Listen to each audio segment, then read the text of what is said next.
Spanish লা লিগায় নিজেদের ১৯তম রাউন্ডের ম্যাচে গনজালো গার্সিয়ার হ্যাটট্রিকে রিয়াল বেটিসকে ৫-১ গোলের বড় ব্যবধানে হারিয়েছে রিয়াল মাদ্রিদ।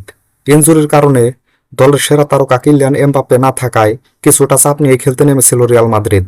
তবে ম্যাচের শুরু থেকে ভালো খেলতে থাকে তারা। ম্যাচের মাত্র ২০ মিনিটের মাথায় রদ্রিগোর অ্যাসিস্ট থেকে গোল করে রিয়াল মাদ্রিদকে ১-০ গোলে এগিয়ে দেন গনজালো গার্সিয়া। ম্যাচের প্রথম অর্ধে আর কোনো গোল না হলে ১-০ গোলে এগিয়ে থেকে বিরতিতে যায় রিয়াল মাদ্রিদ। বিরতির পর ম্যাচের ৫০ মিনিটের মাথায় ফেডে ভালভার্দের অ্যাসিস্ট থেকে গোল করে রিয়াল মাদ্রিদকে ২-০ গোলে এগিয়ে দেন সেই গনজালো গার্সিয়া। এরপর ম্যাচের ৫৬ মিনিটের মাথায় রদ্রিগোর অ্যাসিস্ট থেকে গোল করে রিয়াল মাদ্রিদকে ৩-০ গোলে এগিয়ে দেন ডিফেন্ডার রাউল এসেন্সিও।